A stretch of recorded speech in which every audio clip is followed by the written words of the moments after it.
Malkajgiri parliament సభ్యులు ఈటెల రాజేందర్ బాధ్యతలు చేపట్టి ఏడాది గడిచిన సందర్భంగా ప్రజానాడి ఆ నియోజకవర్గ అభివృద్ధిపై ప్రజల ముందుంచేందుకు సంకల్పం చేశారు. అందుకు మల్కాజ్గిరి పార్లమెంటు నియోజకవర్గ ప్రజలు అందరూ కార్యకర్తలు సైతం పార్టీ శ్రేణులు కూడాను తరలి రావాలంటూ Kapra division contested corporator A Vinod కోరారు.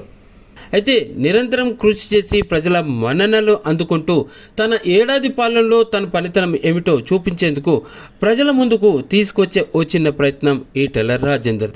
అయితే ఇంతకు ముందెన్నడూ ఎవరు సాహసం చేయని ప్రజల చేత ఎన్నుకోబడిన నాయకుడిగా, బాధ్యత గల వ్యక్తిగా జూన్ 22వ తేదీన ఏడాది పాలనపై ఎగ్జిబిషన్ నిర్వహిస్తున్నట్టుగా అందుకు మహిళలు, వృద్ధులు, యువకులు తరలి రావాలంటూ ఈటెల కోరుతున్నారు.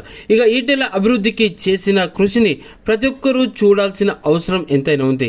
మీ ప్రాంత అభివృద్ధిని మీరు కళ్ళారా చూసే అవకాశం, అది కూడాను ఇంపీరియల్ గార్డెన్ సిక్ విలేజ్లో సికింద్రాబాద్లోని ఆ ప్రాంతంలో ఉదయం నుండే ఈ ఎగ్జిబిషన్ ప్రారంభమవుతుంది.